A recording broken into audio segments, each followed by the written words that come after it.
opening your relationship always destroy it? Today, we're going to find out. 3 OK Storytime fans submitted stories about them spicing up their relationships. With other people. Throughout this episode, we'll interrogate our fans. And at the end, guess which couple out of the 3 actually stayed together. I'm marrying my high school sweetheart, but we also want an open relationship. So, it's coming from Kalthar, and they say, we met in high school during my junior year and his senior year. We were each other's first for almost everything that is cute and classic high school. As we grew together as young adults, we began to question our sexualities. So about 3 years into our relationship, we talked about opening our relationship to explore more about ourselves. So we decided to dip our toes into the world of non-monogamy by hopping onto Reddit and joining swinger communities. You literally just look up r/your state that you're in and then swingers. Through these subreddits, we found couples who we spicy texted and even met up with to soft swap spicy activities without penetration. However, about 2 years into swinging and becoming an engaged couple, we realized that we have very different types in terms of who we considered attractive, so it became very difficult to find a couple we were both satisfied with. This is when my partner suggested we open our relationships to have separate experiences with our respective types to be more true to ourselves and really hone down on what we liked individually. What were your different types? His type was more feminine qualities. I figured out that I was attracted to cis females and cis males. There was one couple that fit this perfectly, but the thing is they live like 8 hours away from us. So were you making an 8-hour commute? Well, we met halfway for like a weekend trip. Oh my Bad. My partner and I agreed to be fully open to spicy text whoever we wanted. I love the communication. But he insisted that we only experiment in person with members of the same sex. So, Kalthar, you could only be with other women. Kalthar's nodding aggressively. Yes. Well, not aggressively, just the normal amount. We also preemptively began seeing a couples therapist to keep a line of communication working. Oh, wow. Look at this is Preventive great. measures? We also laid down some boundaries surrounding this new territory. I can't see this What? going wrong. Truly, I'm not even being sarcastic. Number 1, while we were not physically exclusive, we were expected to be emotionally exclusive to Makes each sense, other makes sense. only. 2, if either one of us was uncomfortable with someone the other was seeing, we would cut contact immediately. Great rule. And 3, our belongings remained ours and were not to be shared with others, i.e. our bed, clothes, personal items, etc. Precisely. I have a question. Yeah, Yeah, go. me too. Was the agreement that you had to go to their houses? We have a spare bedroom that we have a futon in. Only on the futon. That futon Yeah. got destroyed.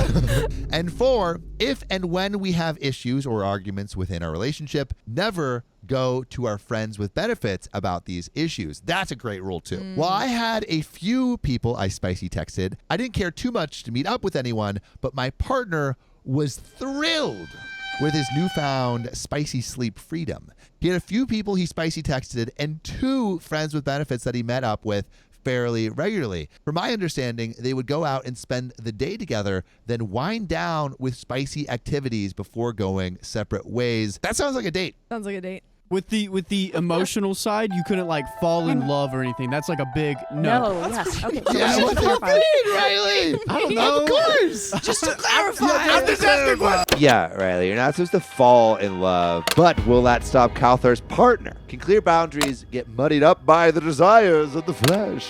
Let us know in the comments. Let's get to the problem with our next guest, whose story is, I cheated on my dream girl, so she opened the relationship, but I think it's a mistake. It was late in the summer, same old day at work, and then Ellie walked through the doors into the back of the shop where I was assembling skateboards. Honestly, the best part of working at Z-related name skate shop, no free promo. Ellie's hair fell to her waist in light brown curls, a backward cap, bro tank, and cargo shorts with Converse. She left after a long, flirtatious interaction as I switched out the new parts for her setup. As she walked away, I held a small piece of receipt paper in my hands, adorned with her number and 7 X's following her signature. No. If you know, That's so cute. you know. Not 7 X's. 7 X's. Freaking smooth. Wait. 7 kisses. Wait, do you know what 7 X's is? 7 kisses. Kisses? No, Scott What? Pilgrim versus the World.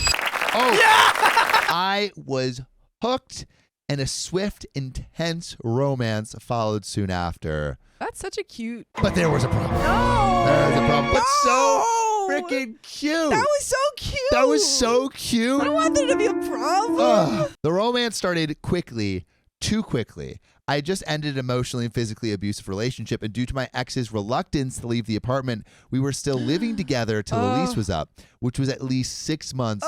But that is a story for another day. So you're living with your ex-partner while this new thing is blossoming. So one of the 7 evil exes that she has to defeat is in lives with you. Yeah, is in the house. Ellie supported me as much as she could before she left for university, while she was at university and I was alone. And I did the unthinkable as a means to escape my ex in my apartment, and I cheated. Wait. Is I'm it your confused. ex currently? So I was seeing Ellie. I was also staying over at other people's houses. Gotcha. I see. So you were seeing Ellie, but because things were so bad with your ex-fiance that you were still living with, you were trying to be anywhere else. You were kind of like hobosexualing it. Yes. Yes, it's a great. I love it. I agree. Noted. All right. I think I'm Where at did 100. you hear that term? I heard it like 2 days ago. Anyway, riddled with guilt, I sent a desperate message explaining what I had done. I told her it was in her hands and that as soon as I landed from the trip that I was on, I would drive the 3 hours to see her and hear what she wanted from me. So this is kind of like a last-ditch effort to See if save the skater girl. save the skater girl. Don't And see you later, girl. Oh, dude, beat me to it. You beat me to it. My flight ended up landing at 1 a.m. Ooh. Stressed and tired, I drove straight to my apartment after I landed, packed her belongings in my car next to my luggage, and hit the road to see her as I promised. About 30 minutes into the drive, a car slammed on their brakes right in front of me. I swerved to miss the vehicle and hit a road sign, causing me to flip and roll my car 30 yards down a freeway exit. Oh my God. After walking away and getting taken to the hospital with multiple head injuries, I was picked by a friend of Ellie's and taken to her apartment. I don't remember much about the 6 months after our accident, but I do remember why we opened our relationship. What? Okay, I have so many questions. We're going to keep going, but I have so many questions. She told me she had a dream where I appeared above her in all white, but as she called to me, I wouldn't respond. Okay, this story is making me think it's them. Crazy. Maybe their relationship was saved because literally you appeared as an angel in Ellie's dream. Oh my goodness. You survived a horrible car accident and then appeared as an angel. This has to work out. This has to work out, but also Kauthar had such great communication.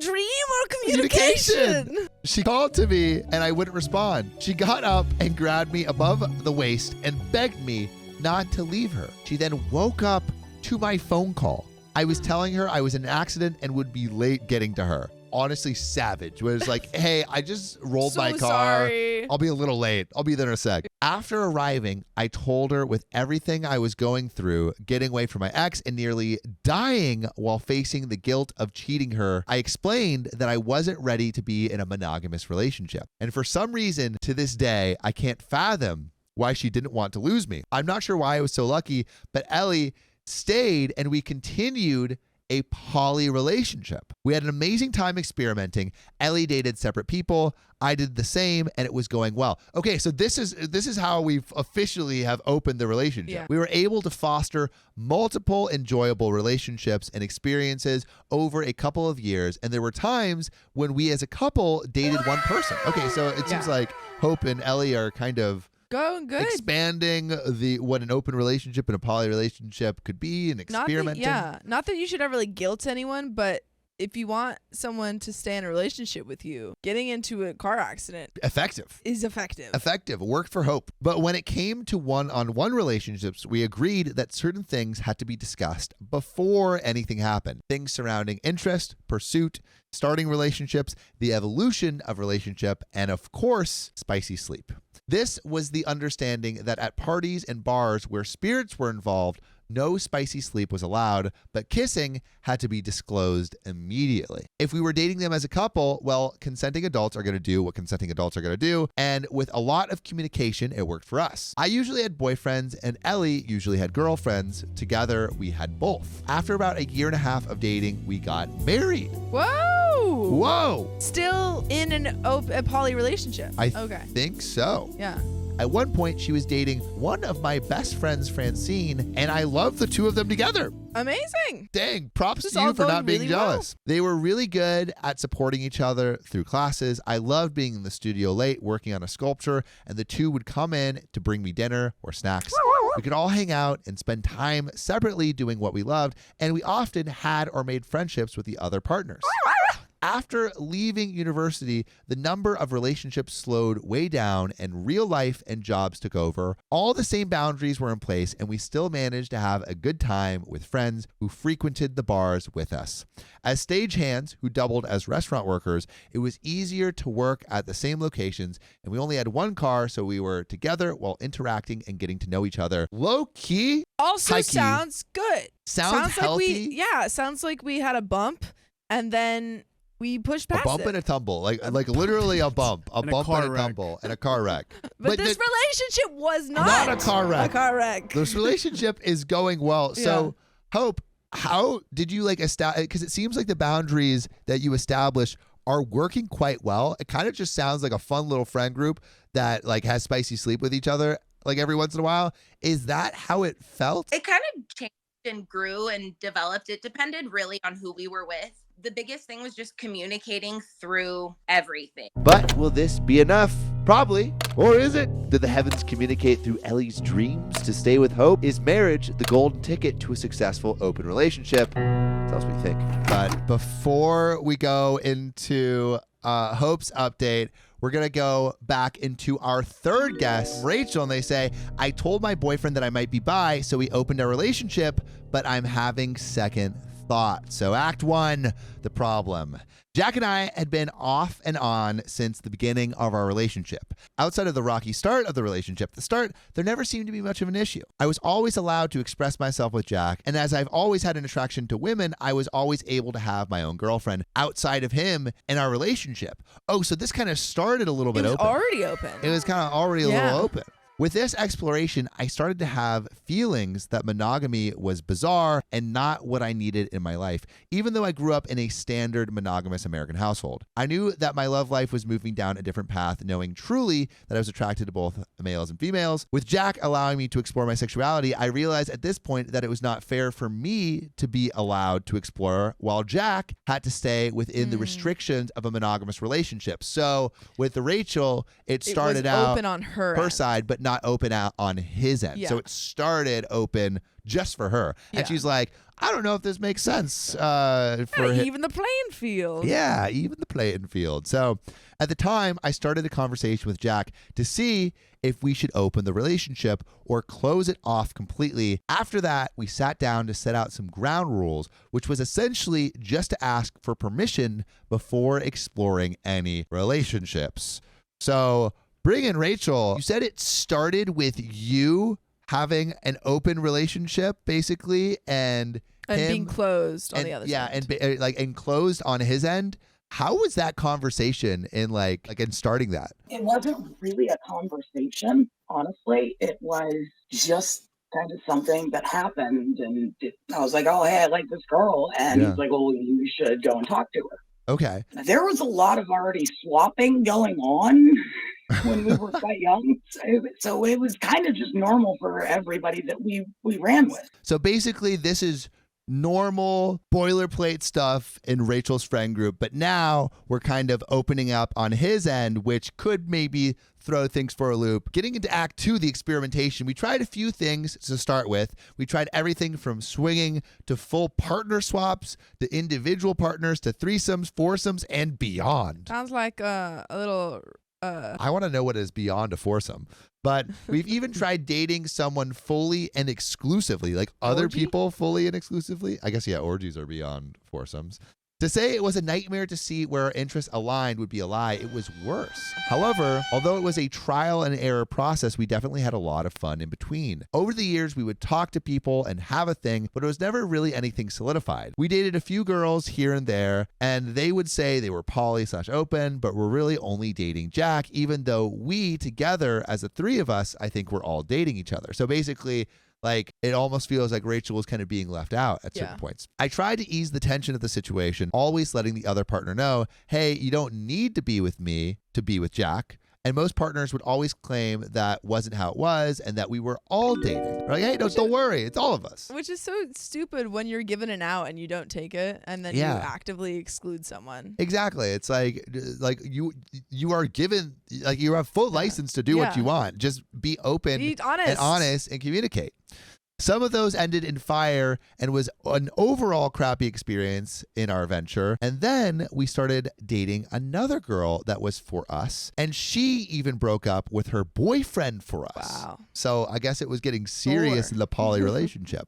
But about 2 months into things, she broke up with us to move to another state to be with someone else. I guess you lose them how you get them. We did eventually come to a point where we found a really great dynamic, or so we thought. This is when we met Sally. When I first hooked up with Sally, it was an end of a year house party, and I promptly picked her up and claimed her, which led to a threesome in the middle of the living room at the end of the night. And the entire room was filled with people claiming any piece of furniture as a bed. Wait, were there people in the room?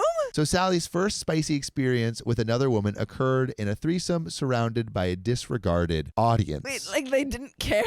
I guess it like was everyone else who was there was just like, it was one of those house parties where I think anything goes. So Rachel, really quick. So it seems like a lot of these relationships are crashing and burning. Was there part of you that was like, should we keep trying this open relationship thing, even though it's like it feels like it is not working all the time? Yeah, there was a lot of I guess you'd say, like, reservations about continuing the right dynamic for us. We couldn't find a person that was just good for both of us, or one of us that respected the other. And I mean, it's hard enough finding a partner when you're dating with one person. I imagine in a poly couple, it's even more complicated. I was going to say maybe the issue was kind of what Kauthar was experiencing, of trying to find someone for two people. Yeah, which is no easy task. Yeah, definitely not an easy task, but neither is having a threesome in a living room full of people. So I guess we'll find out if Sally is the right person for both Jack and Rachel. Leave a comment, pretty please. Rachel, we're going to come back to your story in a little bit, but we're going to go into Act 3, the fallout. So after experimenting, a lot of these relationships don't work out. So for Act 3, we're dissecting the fallouts of these open relationships. So let's start again with the high school sweetheart with Kauthar and the dirty, dirty futon. The cursed futon filled with love, sweat, and semen. No, I shouldn't say that. So right now, Kauthar's partner is a bit too excited with the opening of the relationship. Is that a red flag? I guess we'll find out. Before we officially opened up our relationship, my fiance and I were working through some issues regarding emotional exclusivity. More communication. It's kind of goated. I feel like so far, in terms of the three stories, we have like Kauthar, extreme communication. Yeah. And then we have Hope, which is like, it feels like a lot of love and mystical love. Like, and the universe is And then we have Rachel, where it feels like a lot, like almost anything goes within the relationship. And so I'm like very split on which one is going to work out, because each of them kind of have things that could longevity. Things that could lead to longevity. So we're gonna guess in a little bit, but put your guesses in the comments if you have some guesses right now. My mind keeps changing. But before we officially opened up our relationship, my fiance and I were working through some issues regarding emotional exclusivity. Long story short, he shared with me that he wasn't sure if he was having emotional feelings towards a friend. And while I appreciated his honesty, it definitely broke some trust between us, as it told me that it was possible in his mind to not be emotionally exclusive to me. Which I understand, like, that feeling for sure, but I do think it is such a good sign that he, even before he had it, was like, he's like, oh yeah, but I think I could. But even on Kauthar's side, I could totally see I understand. like being like, oh my God, yeah. But still, communication. Yes, no, I'm just saying in terms of longevity. Crazy. Good signs. What made this especially awful is that he scheduled time out of his week to have wine nights with this friend and rarely missed one, while I had to beg him to pull through for our weekly date nights in the years that we had been together. I can count on one hand how many date nights we ended up actually having, and all of them were planned by me. Red flag. I think this is my first, like, blazing. That is a red flag. That is a red flag. Granted, I was invited to join these wine nights. Green flag as well. Okay, but you want to feel like you want to feel like it's for you. Yeah, not that but you're I just being never invited. felt comfortable during the ones I attended because of the issues my fiance and I had surrounding this friend. So needless to say, opening a relationship with this much of a rocky start was not the best setup for success. Now remember those boundaries I listed earlier. I do, the 1 through 4. Keep them in mind as I share the dumpster fire that ensued. Oh no. One of my fiance's friends with benefits, let's call him Q, was someone who gave me the heebie-jeebies. When I first met him, Q's energy was very disrespectful and he came off as very unfriendly. I brought this up with my fiance and he insisted that I was misreading Q, as he has autism and doesn't mask his lack of social skills very well. And I trusted my fiance and set my gut reactions aside. I feel like Fallout is falling out. Fallout is falling out. Let's keep going. So now something to note about Q is that he is engaged as well as is poly. So while he has a primary partner, he also has other partners he is emotionally intimate with. Since I trusted my fiance, I thought that as time went on, I'd be more comfortable with Q, and then I just got a bad first impression. Boy, was I wrong. My fiance and Q started becoming increasingly close and spending longer days together more frequently. My fiance also started making comments about how Q would make him happy in ways that I was coincidentally having trouble doing because of our existing issues. Ooh, that's nasty. Feels like twisting the knife. Also, I think didn't we establish one of the rules was no emotional connections? Yeah.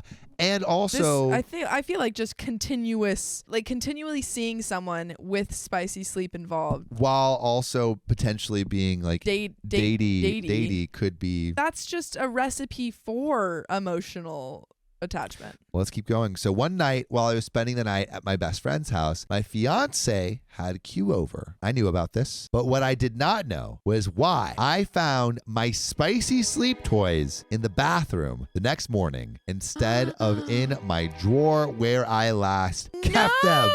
Nasty! Stinky! Nasty! Gross! Ew!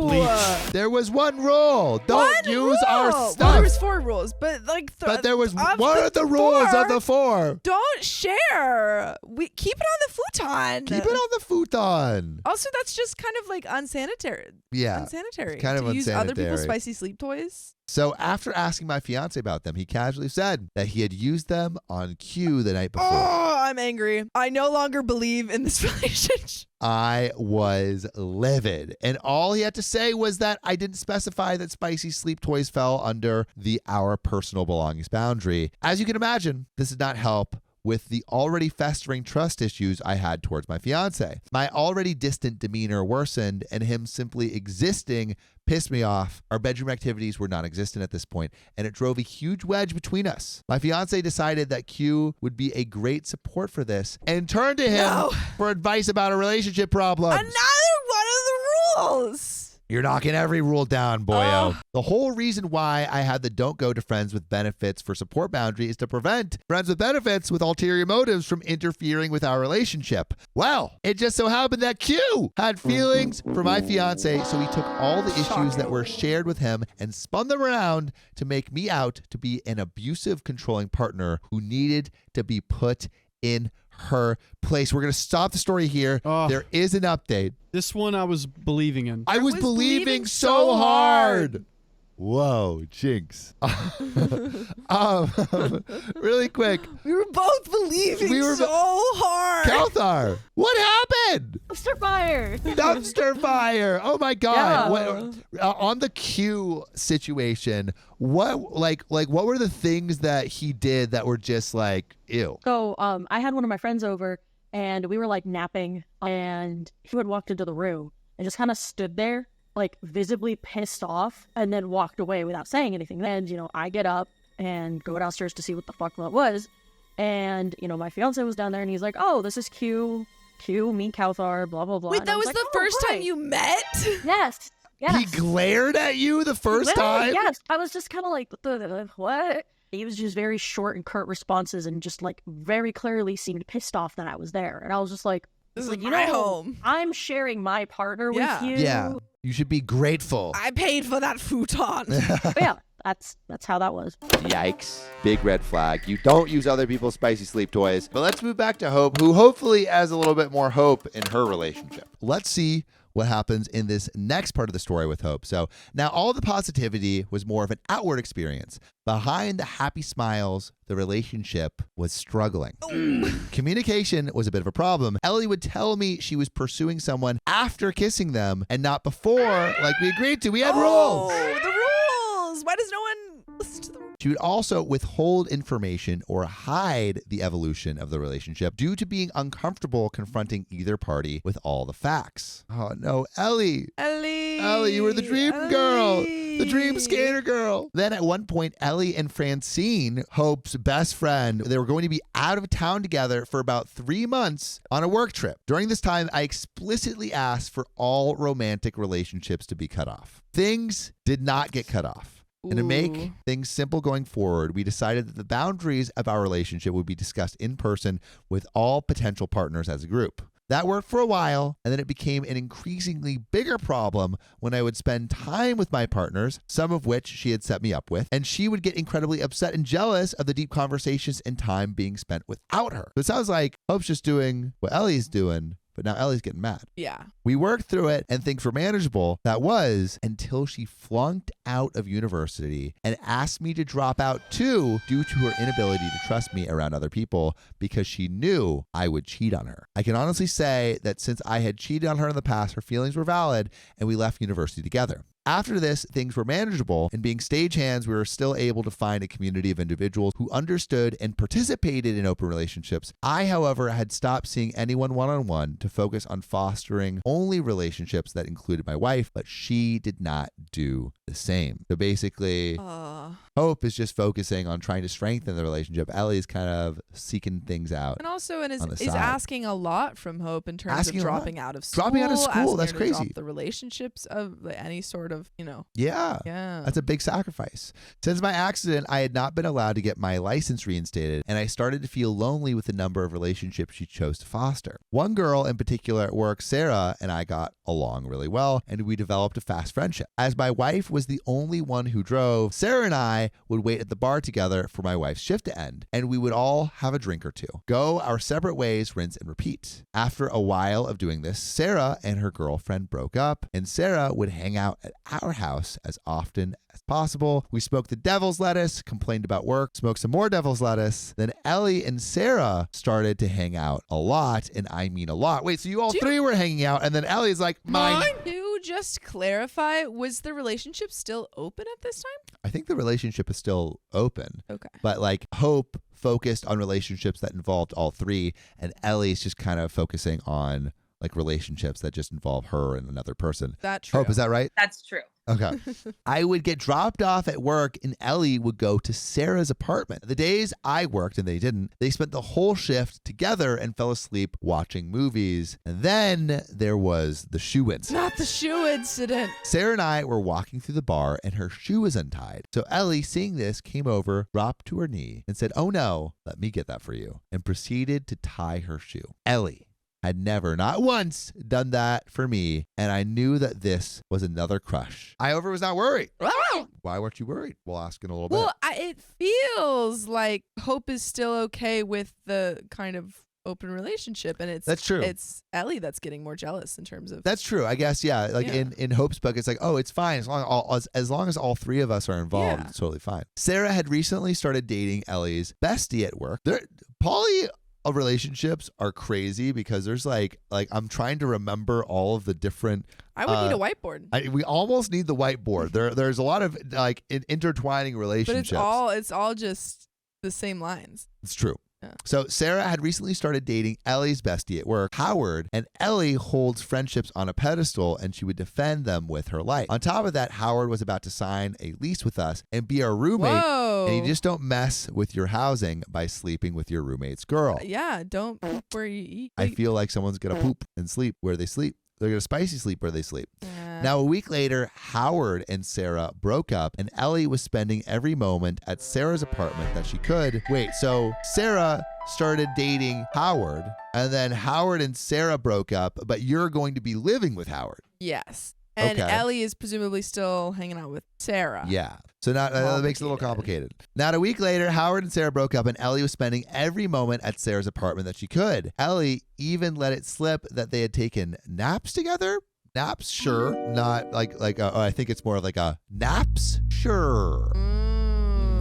There we go. Now, honestly, I wasn't upset it was happening. I was just pissed. No one was telling me. Where's the communication? No communication. That's all you asked for. Ellie and I were still in a poly relationship, and as long as she talked to me beforehand, it was considered within the boundaries. A few days later, we officially signed our lease, and the next day, the world shut down due to COVID in March 2020. Oh no, now you're stuck with Howard. I got a call from corporate to shut down the restaurant. Then the get-togethers started at my house. It was just the three of us and two of Sarah's sisters, but we were together almost all day, every day. Things felt good having all of us hanging out together. Ellie would go pick up the girls and would find ways to stay sane during the first weeks of lockdown. We all got closer and we became lockdown buddies. Wait, is Howard there? Or is it just you, Ellie, and Sarah? Hope Howard never moved in. Howard never moved in. Howard was pretty much like, something's going on. I'm not moving in. Yeah. So Howard's like, fuck this shit, I'm out. I don't want to get mixed up He's in like, whatever's going on here. Sarah. I don't want.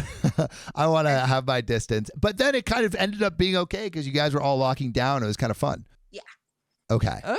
So Okay. sometimes being trapped inside for a year or two. So Howard pieced out of the situation, leaving Hope, Ellie, and Sarah to be lockdown buddies. But is Rachel still buddies with Sally after the threesome with an audience? How's Jack going to feel about Sally? Well, let's find out by jumping into Rachel's fallout. Rachel was dating Sally, just me. Jack was also very close to Sally, and all three of us worked together for a couple of years before Sally and I started dating, so it wasn't too unfamiliar. So everyone knew Sally. Everyone knew Sally. One evening, we were all at a party house, which we all frequented regularly. I, unfortunately, made the mistake of approaching the host girl about her current boyfriend being far more than friendly with me tonight than they would have been on countless occasions. So basically, they're being a little bit more friendly than usual. We'd all been drinking a lot at this point. So later in the evening, when I did approach her and tried to let her know that her boyfriend was being a bit too friendly, she lashed out on me, screaming, "Yeah, well, Jack has been hooking up with Sally and bringing Sally to parties behind your back for a year."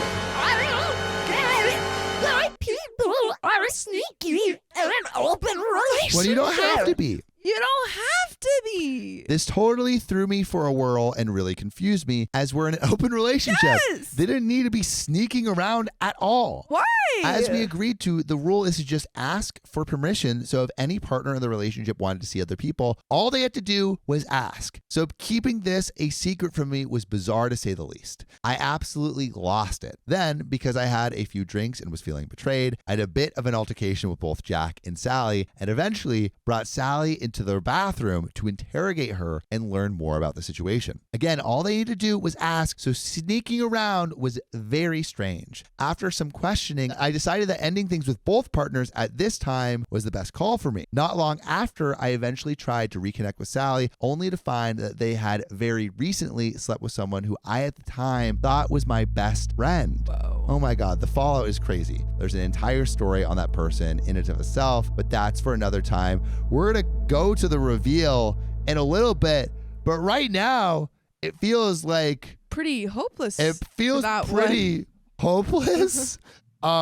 So I'm not completely on Rachel for continuing the relationship because it seems like it's done. It seems like it's over. And I don't see any way back. But what I do see is maybe you comment on who you think stayed together. It's time to guess. Is it Kauthar? Did Kauthar and Q just get off on the wrong foot? Maybe Hope's lockdown situation will carry their open relationship to success, or can Rachel forgive the betrayal that she went through? Let's find out.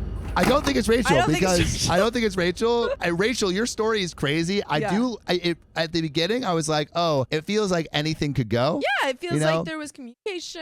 Everyone was on board. And everyone, not only was everyone on board, but it was like I feel like they were very comfortable with almost anything happening. It was just like communicate what's happening. So Yeah. I'm like what I was feeling is like, oh, maybe this is fine. But what we just learned is that Rachel broke it off with both of them. Yeah. So now I'm like, all right, Rachel's probably was thinking about was at least thinking about it, or it seemed like was like fairly Was ready, definitive yeah. that was breaking up. So I'm kind of like casting out Rachel. Hope, I feel like, has love on her side, or did have love on her side, but now it's like Ellie's kind of with Hope, it was like, oh, there was some issues going on in the relationship. Ellie and other people were kind of making things complicated, but then COVID came in, maybe as a saving grace once again. Yeah. The universe put you together, created a whole pandemic just for Hope's relationship.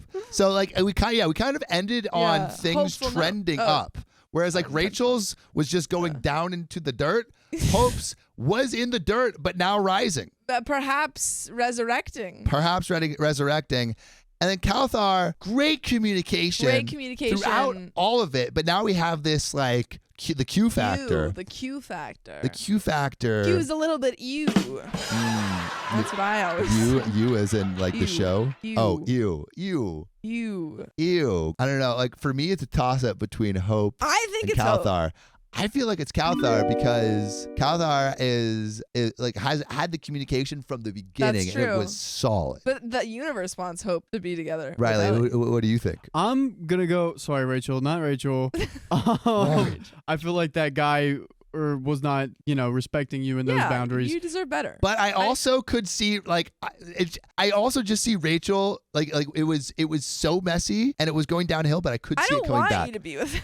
Yeah, but it could happen. Who knows? And then Hope, even though there was probably a sign from the universe, there's the emotional connection that triggered me. I was like, okay, they're okay with being emotional, and I feel like you could be replaced as number one pretty easily with enough time. But Kauthar, the only thing that I saw with yours is the sharing of the spicy sleep toys, which I did not like. Which I didn't like either, but he was not on the same page with, apparently. So once that happened, so he didn't know that was. So he didn't know. Yeah. So I'm going with Kauthar because that was the only thing, while the others had a lot of other things going on there. So I'm gonna. That's my guess. I'm gonna stick with Hope. All right. I got it wrong last time we had the game show. Well, let's see if I'm who's right. right. Over 2. So the reveal.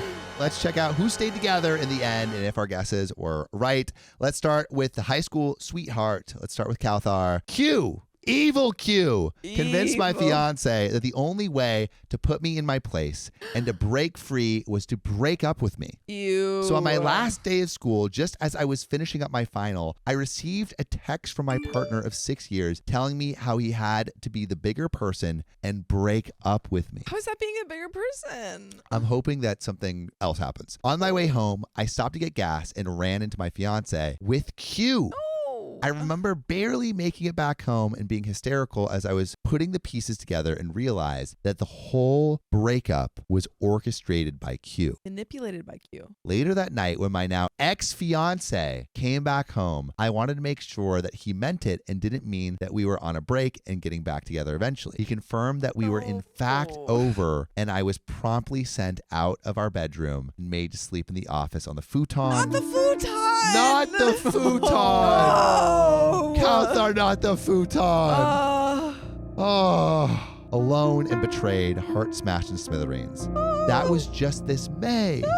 We stayed cordial throughout the summer until 2 weeks ago when he asked me to take him back, saying he didn't mean to actually break up and really just meant to take a break. He's doubling back. He did not react well to me rejecting him. Yes! Oh! Get F, bro. As he really thought that I would take him back in a heartbeat. He later asked to call me and spend an hour apologizing for all the things he did wrong during the relationship. While I appreciated the long due accountability, I couldn't help but feel extremely frustrated and belittled, and the apologies I spent years begging for were only now just coming after I told him there was no getting back together.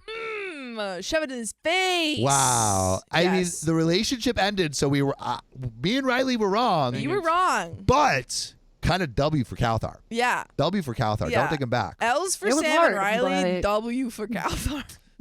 Wow. What a wild ride.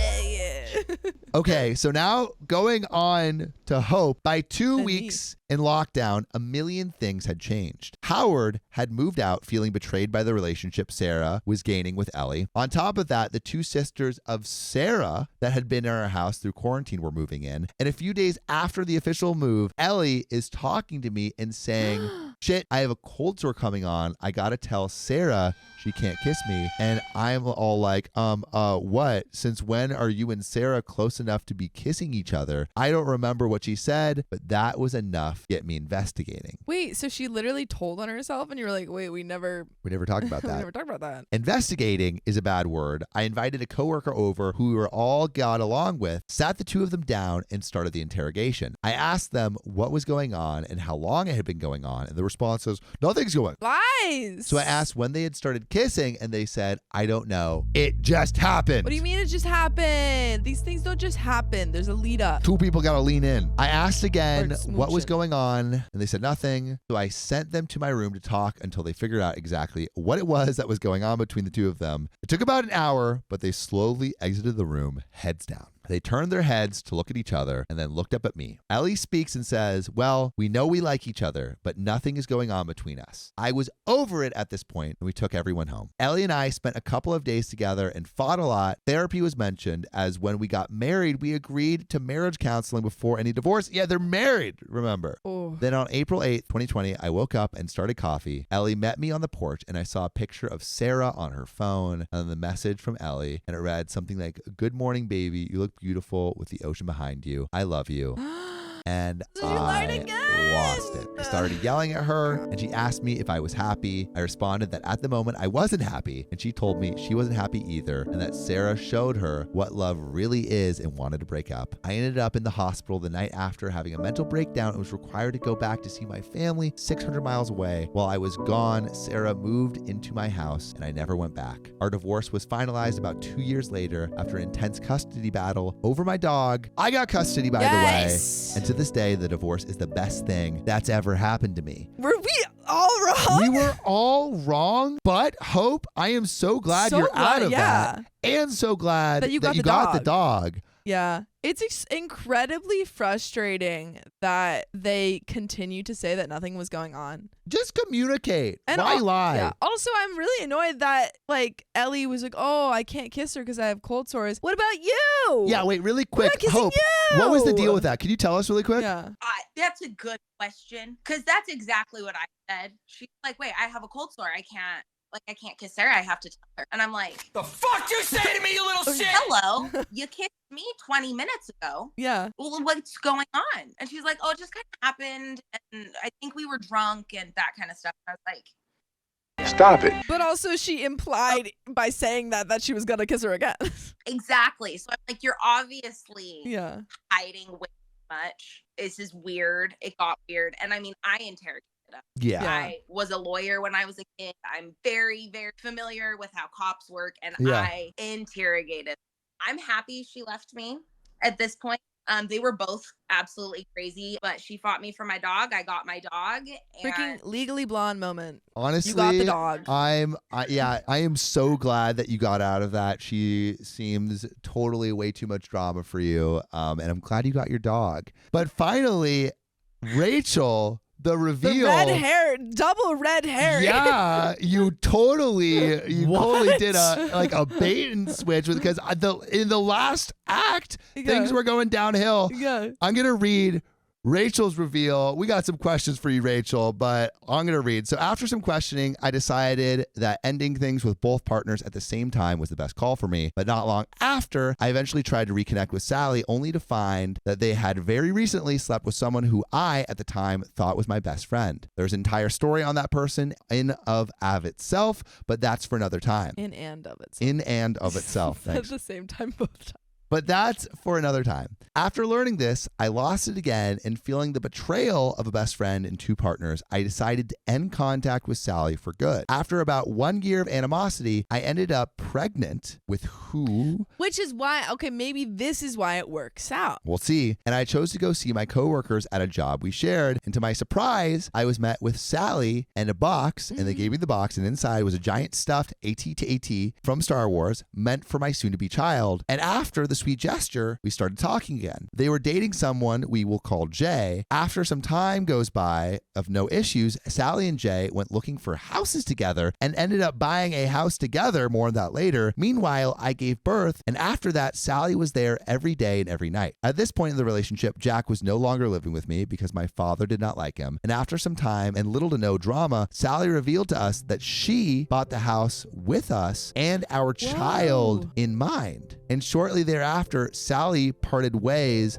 with Jay and left us with a tough decision. That decision was for all of us to be together. Whoa, wait, Sally, Jack, and you? Yeah, I think so. Oh my God. And we've been together ever since with our happy family. Jack and I have been together for nearly 26 years now, and we have 2 kids, and we've been with Sally for almost 14 what years. a turnaround. She was there for the birth of both kids and is an active mother to both of them, and even attends school functions and spoils them on Christmas, birthdays, and any other occasion she possibly can. She filled the role of all the fictitious holiday creatures and even went so far to get tattoos for all 4 of us, me times 3, Jack, and both kids. Honestly, we couldn't possibly imagine our lives without her in it. She's been through literal blood, sweat, and tears for us, and we've done the same for her. What a turnaround. Turnaround. You Oh brought my that goodness. back. You totally hoodwinked us. Whoa. Oh my gosh.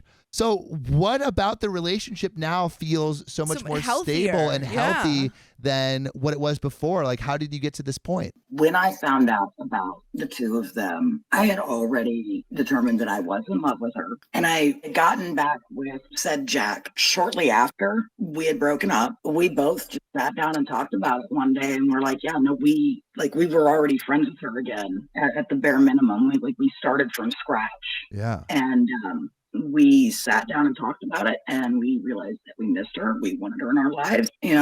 She just felt like that missing piece. We always had a really great dynamic with her, even though things happened that we all wish hadn't happened. But we all sat down and we talked about it like adults and realized that this was really what we wanted, and been together ever since. Wow. Yeah. So really, I mean, it's. I feel like really that cute. breakup Yeah. and then the coming back and actually communicating was Yeah. needed. I mean, I feel like it's always that. It's always Yeah. just like, if you communicate, you can kind of get can get through anything. the worst Yeah. shit possible, which it seems like, Rachel, like you went through, but you got through it, and you you're got on the other side, and you got a happy family because of it. So And everybody wants to say hi. Mariah can't. Sally is Mariah, and we Yeah. actually have Matt. This is Matt. I'm all Hi. So Matt, nice to meet Nice you. to meet you guys. Well, we got the Thank you. happy ending. Yes. Thank you guys so much for participating. Yeah, sure. If you love us, make sure to subscribe. We love you And see you tomorrow.